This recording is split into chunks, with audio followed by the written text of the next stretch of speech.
Okay, let's jump right in, because today we are unpacking a seriously chilling narrative from Samoa to explore some profound cultural concepts around sacred spaces and spiritual consequences. We're not just looking at your standard ghost story here. We are unlocking a complex, deeply layered worldview where the past and the present are literally constantly interacting. We're going to examine this fascinating and frankly terrifying entity known as the Telesā and use her origin story to really understand the powerful rules of Samoan heritage. Right off the bat, I want you to imagine a specific feeling. Have you ever left your house and felt that deep, pit of your stomach dread? You know the one, that sudden instinctual realization that you've just made a terrible mistake, like leaving the stove on or maybe taking the wrong path home in the dark. We've all felt a mild version of this, right? Well, for a young girl named Lupe, this feeling wasn't just a nagging suspicion. It was a suffocating, silent alarm warning her of an unseen, catastrophic danger.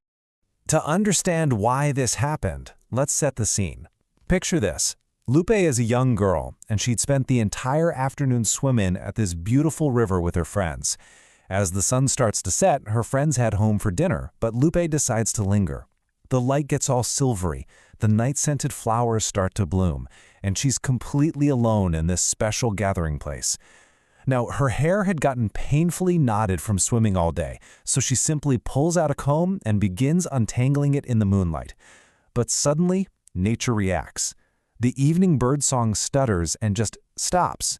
The bubbling river actually slows down and grows unnervingly quiet. Then at the edge of the clearing, a figure appears. It's a girl, and she is breathtakingly, almost unbearably beautiful. Her hair is incredibly long, unimaginably dark, and is moving around her as if it has a life of its own, even though there is absolutely no breeze. Lupe recognizes her instantly from the legend she'd heard growing up. It's the Telesā. The spirit girl stares at Lupe with this absolute confidence, and then she speaks. "Why are you doing that?" But here's the crazy part. Her voice doesn't travel through the air. The sound echoes directly inside Lupe's own mind, as soft as two petals rubbing together. Lupe is completely paralyzed.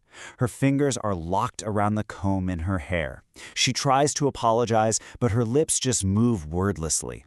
The Telesā simply looks disappointed. And then the attack begins.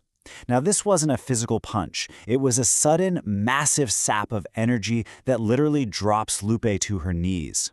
Then comes the physical torment. Sharp, invisible fingers scraping across her scalp, grabbing huge clumps of her hair, and pulling her body violently in 100 different directions at once. By the time Lupe's frantic mother finally finds her on the riverbank, Lupe is thrashing wildly in a silent, violent trance, just clawing at her own head. Well, Lupe did survive, though she was left with a lingering, heavy stone of a headache and made a vow to never, ever return to that river. But why did this happen? What exactly did Lupe do wrong just by combing her hair? To answer that, let's move into Section 1, the cultural framework, unlocking the mystery. Okay, so there is a stark contrast we really need to understand here. In a Western framework, we usually view space simply as the empty physical distance between two objects. But in Samoan culture, there is this powerful concept known as va. And va means that the space between things, between the ancestors, the living, the water, the land, it is not empty. It's an active, sacred energy. It's a living web of relationships. So when you enter a special gathering place like that river, you are stepping directly into the va, and it demands absolute respect. If you disrespect it, the consequences aren't just social, you guys. They are intensely spiritual. And within this active energy live various entities known as the Itu. You see, the Samoan world is deeply layered, way beyond what we can just touch and see. There are spirits who exist in that space between worlds. Now, the Itu aren't universally good or universally evil. They're complex. Some are these fierce guardians that protect specific families. Others, however, act as agents of chaos and harm, especially if they feel the sacred space they inhabit has been mocked or ignored. Now, within that broad category of the Itu, we find a much more specific, hyper-focused group of spirits called the Teine Sā. You can basically think of them as the fierce enforcers of the Via. By their very nature, they are intimately tied to cultural rules. They guard forbidden places and ancestral lands. When someone breaks a rule, when a line is crossed or disrespect is shown in a sacred area, the Teine Sā are the ones who show up to deliver the consequence. Which brings us right back to the exact entity that attacked Lupe. The Telesā is a highly specific, notoriously dangerous subset of the Teine Sā. She's often seen wearing a red dress, she floats just above the ground leaving 0 footprints, and her most defining physical feature is her extraordinarily long, flowing dark hair. But her most defining psychological trait? Jealousy. She is a spirit utterly consumed by envy, and she specifically targets living women who are beautiful and who happen to have long, beautiful hair. But spirits like this are rarely born out of thin air, right? They are forged. And this brings us to Section 2, the origin of the Telesā, a tragic betrayal. Let's explore the heartbreaking history of how this vicious spirit actually came to be. So, long before she was a terrifying spirit, the Telesā was actually a human girl. And not just any girl, she was a taboos. This is a ceremonial village princess. And let me tell you, this is a role of immense honor, but it comes with incredible pressure and discipline. She is the chosen representative for her entire family and her village. Literally, from a very young age, her whole life was dedicated to mastering traditional practices, bearing the weight of her entire community's pride right on her shoulders. And as a taupo, she was absolutely unparalleled. Whenever she performed the traditional dance, the Sifa Samoa, the entire village would fall completely silent. Her hands moved like water, and her incredibly dark hair cascaded down her back, moving as if it had a life of its own. It was so mesmerizing that the elders actually used to whisper to each other ominously. That girl's beauty is too powerful. It is not of this world. Her beauty was her entire identity. It was literally all anyone saw when they looked at her. So let's see how this all builds into a tragedy. After years of this strict discipline as the village maiden, she actually ended up rejecting countless wealthy suitors to marry a simple village boy named Tuveal. And why? Because Tuveal was patient. He spoke to her gently. He loved her not as a ceremonial symbol, but as a real, living person. For a brief window of time, she got to experience a true, joyful marriage. But man, that joy was shattered. One afternoon, coming back from an errand, she hears laughter in the forest. She follows the sound and stumbles into the ultimate humiliating betrayal. Her husband was with another woman, and this woman also had incredibly long, beautiful hair. Well, something inside the taupo completely snapped. Think about it. Her entire life, her beauty was her sole identity, and here was her husband, disrespecting her with a rival? Fueled by this unnatural, rage-filled strength, she sneaks up on the mistress, draws a knife, and begins violently hacking away the other woman's beautiful, long hair.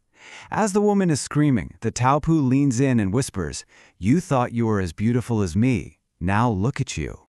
Her husband is there begging for forgiveness, but the love was just gone, scattered like the severed hair on the forest floor. Consumed by this unbearable humiliation, she actually turns the knife on herself, but she does not pass peacefully. No, she dies screaming a curse at her husband and the girl. She dies in a cloud of such immense hate and jealousy that her soul couldn't even cross over. Instead, it twisted. It transformed into the savage, jealous spirit of the Telesā, doomed to just roam the secret spaces, forever watching for any sign of disrespect. Which brings us to our final part, Section 3, Echoes Across Time, Pain and Consequence. Now that we know the Telesā's tragic origin, that seemingly random attack on Lupe at the river begins to make perfect, terrifying sense. So the absolutely crucial point we have to understand here is the symbolism of hair. In Samoan culture, hair is so much more than just your physical appearance. It represents a person's identity, their personal pride, and their power. Remember, the Telesā's trauma was entirely centered around her own beauty, her husband's betrayal, and that other woman's hair. So when Lupe stood in a sacred space, the VA, and openly let down and combed her own long, beautiful dark hair, she wasn't just grooming herself. Spiritually speaking, she was unintentionally flaunting her pride right in the face of a spirit eternally consumed by jealousy and betrayal. And that leads us to the core takeaway of our explainer today. In Samoan culture, no action happens in isolation. There is a web of relationships across both space and time. The actions of the original Taupu and that agonizing betrayal by her unfaithful husband, they didn't just end in that forest hundreds of years ago. That energy, that trauma, it actually bled into the land itself. It became a permanent fixture of the sacred space. Poor Lupe was simply the unfortunate person who tripped the wire of an ancient, unresolved pain. As we wrap up this explainer, I really want to leave you with a provocative thought to chew on. We've talked a lot about spirits, folklore, and sacred rivers today, but at its core, this story is about something profoundly universal. It forces us all to ask, how does untreated pain from the past continue to cause new pain today?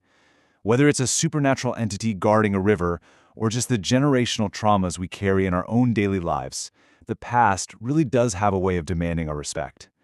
Thank you so much for learning with me today, and keep questioning the world around you.